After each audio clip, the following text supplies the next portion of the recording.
얼마 전 인천에서 운행 중이던 여객선에 탑승 중이던 승객 한 분이 갑작스럽게 심장이 멈춘 사건이 있었습니다. 가족들이 구조대에 신고했지만 배가 이미 바다 한가운데 있던 터라 상황이 매우 힘들었죠. 그런데 마침 그 배 안에 퇴근 중이던 소방관 3명이 있어서 그 즉시 그 자리에서 심폐소생술과 응급조치를 취하였다고 합니다. 그래서 다행히 의식을 회복하고 병원에 이송할 수 있게 되었다는 뉴스를 본 적이 있습니다. 비록 퇴근 중이었지만 근무 시간에 상관없이 생명을 구조하는 소방관의 직업의식이 당연하다면 당연할 수 있겠지만 훌륭하고 존경받아 마땅하다고 생각됩니다. 소방관에 관한 일화 하나가 있습니다. 2001년쯤 발생한 홍제동 방화 사건인데요. 이 사건이 우리나라에 굉장히 큰 충격을 가져다 주었던 걸로 기억합니다. 서울 서대문구 홍제동의 한 다세대 주택에서 집주인의 아들이 새벽에 방화를 합니다. 건물이 불에 붙었어요. 그 일대가 도로가 좁은 데다가 새벽이어서 퇴근한 그 주민들의 차로 꽉 이렇게 주차가 되어 있다 보니까 신고를 받고 소방차가 왔는데 거기에 들어갈 수가 없는 겁니다. 그래서 소방호수를 들고 소방관들이 뛰어서 그 골목까지 들어가서 진화를 하게 되죠. 한참을 진화하고 있는데 그래서 그 중에 처음부터 들어가서 인명을 구해내고 이제 한참 진화하고 있는데 갑자기 그 집주인인 그 어머니 되는 사람이 저 안에 내 아들이 있다고 그러는 겁니다. 그래서 그 소리를 듣자마자 이제 진화를 하고 있는 소방관들이 10명이서 그 불이 치솟고 있는 건물로 들어갔죠.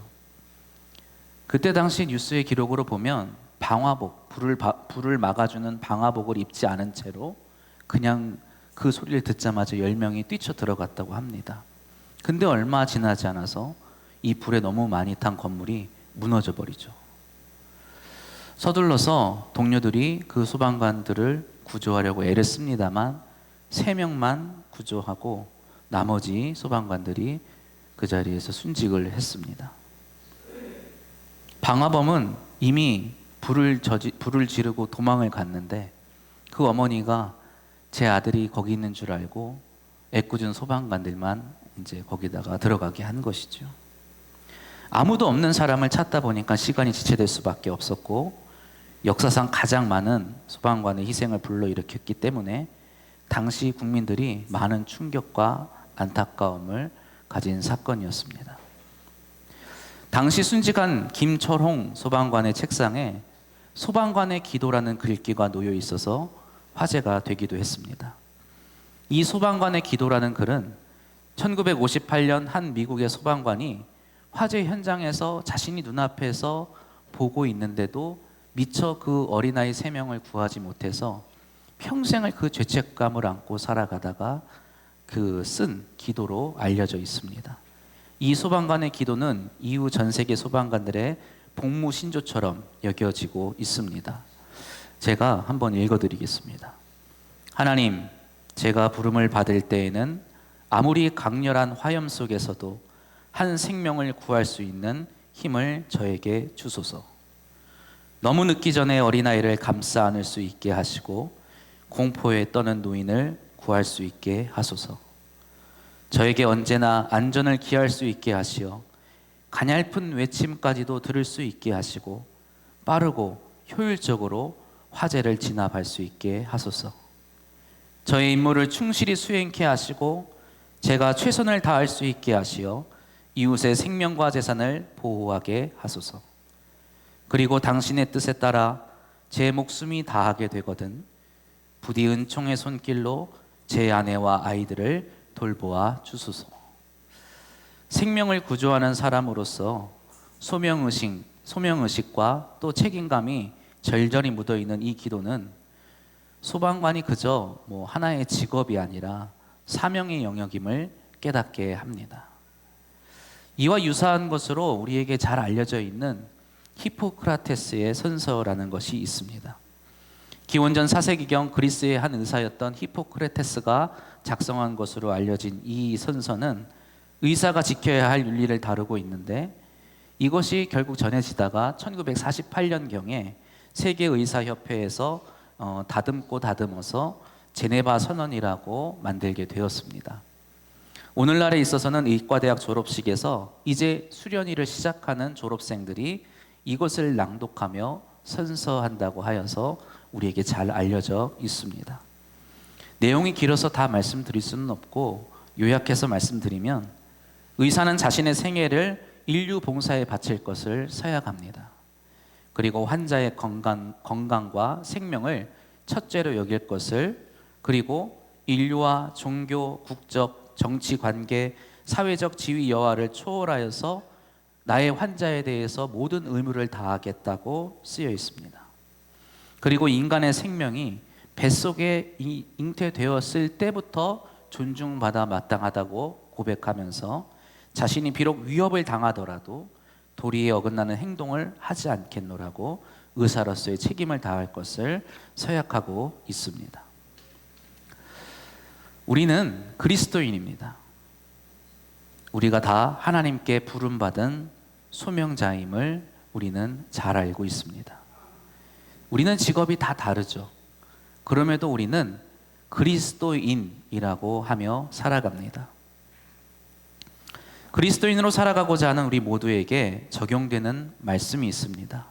여러 말씀이 있겠지만 사도 바울이 빌립보 교회 성도들에게 한 권면으로서 우리가 정말 마음속 깊이 새겨야 할 말씀입니다. 빌립보서 2장 5절로 8절까지의 말씀입니다. 우리 함께 봉독해 보겠습니다. 빌립보서 2장 5절로 8절까지의 말씀. 너희 안에 이 마음을 품으라. 곧 그리스도 예수의 마음이니 그는 근본 하나님의 본체시나 하나님과 동등됨을 취할 것으로 여기지 아니하시고 오히려 자기를 비워 종의 형체를 가지사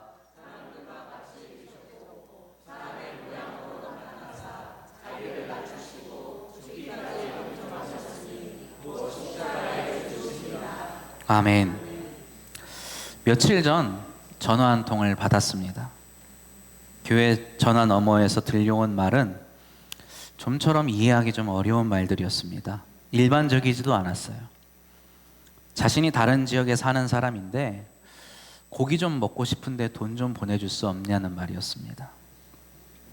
보통은 전화를 하시면 끼니를 거르고 있으니까 좀 도와달라. 내가 좀 몸이 많이 아픈데 병원 갈 돈이 없으니까 도와달라. 뭐 이런 말씀을 하시는데 매일매일 밥은 먹는데 고기 반찬을 좀 안 먹다 보니까 좀 먹고 싶다고 돈을 보내달라고 하시는 거예요. 좀 뭔가 좀 이상해서 계속 듣고 있었습니다. 무슨 말씀을 하시는가 계속 말씀을 하시길래 듣고 있다 보니까 갑자기 버럭하고 전화를 끊으시는 거예요. 이상하다. 그런 뒤에 며칠이 지났습니다. 또 전화가 와요. 목소리를 들어보니까 그분인 것 같아요. 그런데 이번엔 김치를 좀 보내달라는 겁니다. 자기가 전라도 사람인데 자기가 지금 살고 있는데 김치가 영 입에 안 맞는다는 거예요. 그래서 김치 좀 보내주면 아주 맛있게 먹을 수 있다는 겁니다. 제가 요즘 사순절이라서 웬만하면 다른 약속이 없으면 하루에 한 끼 먹습니다. 그것도 김치에 먹거든요. 김치에 하루 한 끼 먹는 사람이 김치 좀 보내달라는 말 들으니까 여러 좀 예민해서 그런지 몰라도 좀 기분이 이상하더라고요. 다 큰 어른이 반찬 투정을 하는 것도 아니고 아니 이런 걸로 나한테 전화할 리가 없는데 하는 생각에 다른 거 혹시 뭐 하실 말씀 없으세요? 정말 그것만 됩니까? 정말 김치 하나만 보내드리면 돼요? 이렇게 말씀드렸어요. 그랬더니 저에게 화를 내시고 전화를 끊으십니다. 참 많은 생각을 했어요. 이 이야기를 지금 하는 저는 참 마음이 무겁습니다. 왜냐하면 부끄럽기 짝이 없기 때문입니다. 슬퍼요. 오늘 저에게 주님께서 이렇게 말씀하시는 것 같습니다. 사탄아, 내 뒤로 물러가라. 내가 하나님의 일을 생각하지 아니하고 도리어 사람의 일을 생각하는도다. 오늘 본문 바로 앞에는 예수님께서 제자들과 함께 가이사랴 빌립보라는 곳에 가시죠. 그곳에 이르러서는 사람들이 나를 무엇라고 칭하느냐 이렇게 물어보십니다. 다른 제자들이 주님을 세례 요한이라고 하더이다, 엘리야라고 하더이다, 어떤 선지자라고 하더이다 이렇게 대답합니다. 그런데 그곳에 있던 베드로가 예수님을 향하여서 주는 그리스도이십니다 이렇게 대답하죠. 오늘 본문 말씀과 평행 본문인 마태복음에는 하나님의 아들이시라고 고백하기까지 합니다. 오늘 마가복음 8장 30절에서 마가가 이렇게 기록합니다.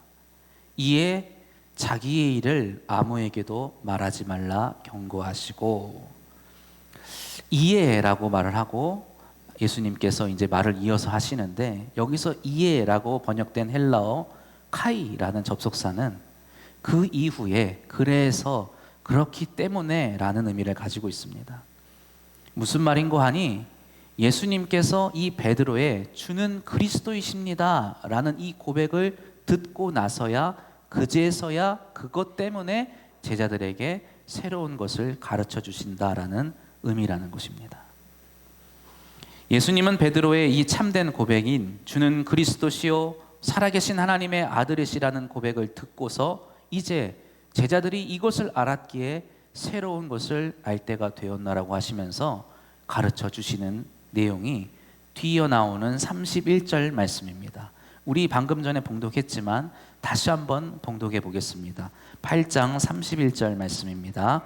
인자가 많은 고난을 받고 장로들과 대제사장들과 서기관들에게 버린 바 되어 죽임을 당하고 사흘 만에 살아나야 할 것을 비로소 그들에게 가르치시되. 아멘. 마가복음 8장 이전까지 예수님께서 하신 일은 온 갈릴리 전역을 돌아다니시면서 병든 자를 고쳐주시고 귀신 들린 자를 온전케 해주시고 천국 복음을 전하셔서 많은 사람을 위로하여 주시고 천국의 소망을 얻게 해주셨습니다. 그런데 이제 그 사역의 정점에서 수많은 무리가 예수님을 따르는 그 순간에 이제 그 베드로가 예수님을 이스라엘의 참된 메시아라고 고백했을 때에 예수님께서 이제 내가 죽임을 당하게 될 것이라고, 아니 죽임을 꼭 당해야겠다고 말씀하시는 것이죠.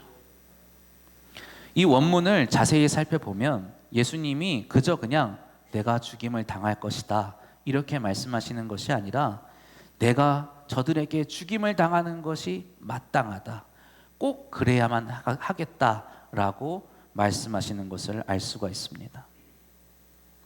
예수님께서 이 말씀을 하실 때였어요. 갑자기 베드로가 예수님을 붙들고 항변한다라고 성경에 기록되어 있습니다.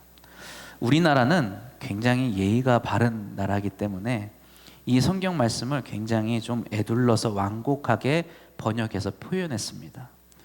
헬라어 원문을 보면 베드로가 예수님을 잡아 끌어다가 구석에다가 세워놓고 꾸짖었다 이렇게 나와 있습니다. 장면을 한번 상상해 보세요. 33절에 예수님께서 뒤돌아 제자들을 돌아보시면서 꾸짖는다고 하시죠. 그리고 뒤이어서 34절에는 가르치심을 주시는데 무리와 제자들에게 가르치신다라고 말씀하고 있습니다. 이 내용들을 우리가 종합해서 살펴보면 지금 예수님은 베드로와 몇몇 제자들과만 함께 계신 것이 아니라 예수님과 제자들과 수많은 무리와 함께 계신 거예요. 지금 예수님과 베드로와의 이어지는 이러한 대화들을 제자들만 보고 있는 것이 아니라 수많은 무리들, 예수님이 온 유대와 갈릴리 곳곳을 돌아다니시면서 복음을 전하시고 또 이 기사를, 이 지역을 행하시는 그 가운데 예수님을 구주로 고백하는 사람들, 예수님을 참된 선지자라고 생각하는 사람들, 예수님이 엘리야라고 생각하는 사람들이 무리가 되어서 다 함께 그곳에 있는 것이죠. 그렇기 때문에 베드로가 예수님을 메시아라고 선포했던 것은 예수님에게만 그러한 말을 한 것이 아니라요. 수많은 무리들 가운데서 예수님 이분이 우리의 메시아십니다 라고 고백한 것이라는 거죠. 예수님께서도 그것을 긍정하셨어요. 바요나 시몬아, 네가 참 복이 있다. 이러시면서 베드로의 그 고백이 참되다는 것을 말씀해 주시죠. 그런데 그 고백의 인정은 예수님께서 그저 베드로만을 칭찬하신 것이 아니라, 베드로와 그 제자들만 칭찬하신 것이 아니라 그 주위에 함께 있는 그 무리들 앞에서 자신이 메시아이심을 선포하시는 것이기도 했다는 것입니다. 그때 당시에 메시아는 일종의 이상형이 있었습니다. 무엇인고 하니 정치적인 해방자였어요. 아주 쉽게 말하면 독립투사의 지도자였습니다. 당시 유대 땅을 지배하고 있던 로마 제국, 그리고 이 로마 제국과 빌붙어서 그 유대 땅을 지배하고 있던 토착 세력들로부터 자유를 얻기 위해서 수많은 사람들이 예수님이 오시기 전 수백 년 전부터 피 흘리면서 독립운동을 하고 있었어요. 그럼에도 불구하고 아수르, 바벨론, 메데와 바사, 헬라와 로마에 이르기까지 수많은 제국들이 그 땅을 그대로 놔두지 않았습니다. 침략하고 강포를 일삼고 억압하고 통치하였죠. 그래서 그 땅에 있는 유대인들은 하나님께서 이 억압의 세월을 끝내고 자신들을 해방해 줄 모세와 같은, 우리를 해방시켜줄 모세와 같은 메시아를 바라고 있었던 것입니다. 그래서 예수님이 오시기 전에도 몇몇 사람들이 자신이 이 땅을 해방시킬 메시아라고 부르짖으면서 목숨을 걸고 투쟁하고 감옥에서 또 형장에서 이슬로 사라져 갔습니다. 이제 예수님께서 이 땅에 오셨죠. 수많은 이적과 기사를 보여주시고 말씀으로 수많은 무리를 한 마음 한 뜻이 되게 하셔서 하나님 나라라는 구호 아래 많은 사람들을, 무리를 이끌어 가신 예수님이 이 시대가 원하는 메시아이심을 선포하신 것입니다. 많은 사람들이 아마 환호했을 거예요. 그래, 정말 많은 사람들이 메시아로 왔다고 했고, 많은 사람들이 메시아라고 하며 노력을 했지만, 그래, 정말 이 예수님이라면, 정말 이 능력 많은 예수님이라고 하면 우리를 정말 해방시켜 주실지도 몰라. 많은 사람들이 그렇게 생각했습니다. 그런데 문득 갑자기 예수님께서, 그래, 그러니까 이제 내가 메시아로서 해야 할 일이 있는데 대제사장과 장로들과 서기관들에게 잡혀서 죽임을 당해야겠다, 이렇게 말씀하시는 겁니다. 기가 찰 오르시죠. 회개하고 이해할 수 없는 소리를 많이 하셨는데, 그래도 우리 예수님이 워낙 박식하시니까, 우리 예수님이 워낙 이 성경에 대해서 깊이 아시니까 일단 듣고 보자 라고 하던 제자들도 이것만큼은 좀 가만히 있으면 안 되겠다 싶었습니다. 그런데 마침 예수님보다 나이가 많은 베드로가 결국엔 참지 못하고 예수님을 끌고 가는 거예요. 그리고 구석에 가서 예수님에게 막 혼냅니다. 예수님, 지금 이게 무슨 말입니까? 지금 예수님 한 번 보고 지금 여기에 수많은 사람들이 지금 쫓아왔는데 지금 그걸 말이라고 하십니까? 그 모습을 지켜보던 제자들도 예수님에게 뭐라고 말씀하진 않았지만 다 같은 마음이었을 거예요.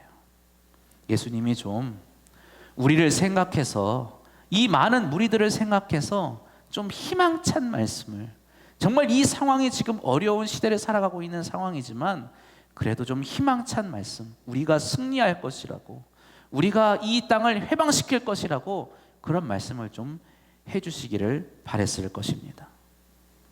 자신들도 지금 목숨을 걸고 생업을 내팽개치고 가족들을 뒤로 한 채 예수님을 따르고 있지 않습니까? 그런데 그 끝이 죽음이라는 것이 얼마나 황당하겠냔 말입니다. 그때 주님께서 제자들을 향하여서 말씀하십니다. 사탄아, 내 뒤로 물러가라. 이 말씀을 다양하게 해석하고는 합니다만 베드로를 절대로 정말 사탄과 동일시해서 말씀하시는 것은 아닐 겁니다. 그가 하나님 앞에서 하나님의 뜻과 충돌하는 다른 생각, 다른 말을 한다는 것을 주님께서 질책하시는 것이죠. 내 뒤로 물러가라, 이 말씀은 다시금 내 앞에서 나를 가르치려 하지 말고 내 뒤로 가서 내 제자의 자리로 돌아가라는 말씀입니다. 예수님을 세상의 이치로 가르쳐 들지 말고 다시금 예수님께 배우는 제자의 자리로 물러가라는 말씀이시죠. 예수님께 무엇을 배워야 할까요? 사람의 일이 아니라, 사람이 생각하는 이치가 아니라 하나님의 일, 하나님의 뜻을 배우라는 말씀입니다. 그것은 무엇일까요? 자기를 부인하는 것이라고 주님은 말씀하십니다. 내 생각과 내 판단이 당연하다고 생각하는 이치를 아니요 라고 말하면서, 그렇게 부정하면서 주님의 뜻대로 하겠습니다 라며 주님을 따르는 것입니다. 좋죠. 우리는 예수님을 따르고 싶습니다. 우리는 기꺼이 예수님을 따르고자 합니다. 주님이 가는 곳을 우리도 따라가겠다고 우리가 말하지 않습니까? 그런데 왜 하필 우리랑 같이 가는 그곳이 죽으러 가는 길이어야만 합니까? 제자들이 그것이 궁금한 거예요. 31절 말씀을 우리가 다시 한번 보면 주님은 당신을 가리키셔서 뭐라고 말씀하시느냐? 인자라고 말씀하십니다. 인자라는 단어는 성경에 몇 번 안 나옵니다. 특별히 주님께서 당신을 가리키셔서 쓰실 때 쓰는 표현 중에 하나가 바로 이 인자라는 단어인데, 이 단어 자체의 의미는 별 의미가 없습니다. 그냥 사람, 남자, 남자아이 이런 의미입니다. 그런데 이 인자라는 말이 다니엘서 7장에 나옵니다. 예수님께서 이 다니엘서 7장을 염두에 두시고 인자라는 말씀을 사용하시는 거죠. 그 인자는 마침내 모든 백성과 하나님의 나라를 구원하시기 위해서 모든 나라 열방을 발 아래 두시고 그 모든 것들을 다스리시는 왕이 되시는데, 그 날이 이를 때까지 친히 당신의 백성과 함께 고난과 환난을 담당하시는 분으로 나오죠. 오늘 우리에게 주시는 하나님의 말씀은 무엇입니까? 우리가 하나님께 배워야 하는, 오늘 우리가 주님께 배워야 하는 하나님의 뜻이라고 하는 것은, 그리고 인자로 살아가는 것은 무엇이냐? 바로 주님이 그렇게 하신 것처럼, 주님이 우리를 구원하시기 위해 죽음으로 나아가신 것처럼 우리도 나를 부인하며 죽음의 길로 걸어가는 것을 의미하는 것이죠. 예수님이 인자가 되셔야만 하는 이유는 어디에 있었을까요? 예수님이 굳이 인자처럼 고난을 당하시고 죽임을 당하셔야 하는 이유가 어디에 있었을까요? 바로 저와 여러분에게 있었습니다. 저와 여러분을 구원하시기 위함이었죠. 사랑하는 성도 여러분, 그리스도께서 왜 모욕을 당하셔야만 했습니까? 왜 우리의 그리스도께서 죽으셔야만 하셨을까요? 바로 나의 죄와 허물 때문이었음을 고백합니다. 우리에게 평화를 주시기 위해서 그리스도께서 채찍을 맞으셨어요. 우리의 일을 치유하시기 위해서 그가 징계를 받으셨습니다. 그가 십자가에 달려 죽으심으로써 비로소 우리의 죄가 하나님 앞에서 모두 도말하였음을 믿으시기를 바랍니다. 예수님께서 공생의 활동을 하시던 당시에 사람들은 메시아라는 분이, 그리스도라고 하는 분이 이러한 존재라고 여기지 않았습니다. 메시아라면 자고로 다윗 왕처럼 승승장구하면서 모든 사람들 위에 서서 영광을 받을 존재라고 여겼습니다. 그런데 하나님께서는 당신의 아들을 메시아로 보내시면서 우리에게 가장 필요한 것을 주셨습니다. 그것은 무엇일까요? 메시아이신 바로 당신의 아들의 생명이셨어요. 그 누구도 메시아의 생명을 원하지 않았습니다. 오늘 본문 말씀에도 그 제자 베드로도 메시아의 목숨을 원하지 않았어요. 메시아를 위해서 내가 죽으면 죽었지 내가 메시아의 죽음을 원하지 않는다고 베드로는 말합니다. 어느 누구도 그것을 상상조차 하지 않았어요. 하나님이 보내신 메시아가 죽는다고? 그럴 수는 없는 것입니다. 12영이나 되는, 12군단이 되는 천사가 그 메시아를 보호하면 보호했지, 그래서 그를 대적하는 자들이 진멸하면 진멸했지 메시아가 죽을 거라고 아무도 생각하지 않았지요. 그럼에도 불구하고 한 분, 하나님께서는 그 독생하신 아들 예수 그리스도 우리의 메시아를 죽이셨다는 거예요. 우리를 살리시기 위해서, 우리를 구원하시기 위해서, 그리고 그것이 가장 우리에게 필요한 것이기에 하나님께서는 친히 그 아들을 죽이셨습니다. 저는 지금 회개하는 마음으로 전화를 기다리고 있습니다. 그깟 김치가 뭐라고. 보내드릴게요. 말 한마디 하면 되는데, 그리고 김치도 보내드리지만 제가 기도하겠습니다. 하나님이 당신을 사랑하십니다. 그렇게 말 한마디 하면 되는데 제가 그렇게 하지 못해서 너무나 후회가 됩니다. 그 며칠 전 전화기 너머에서 주님이 저에게 말씀하시는 것 같아요. 내가 너에게 정말 필요한 것을 주지 않았느냐. 너도 이 사람에게 정말 필요한 것, 네가 볼 때는 그 김치가 뭐라고 생각할 수 있겠지만 그가 원하면 좀 줄 수 있지 않느냐. 그렇게 말씀하시는 것 같습니다. 내가 그것이 필요한가 필요하지 않는가, 그것은 중요하지 않은 것 같아요.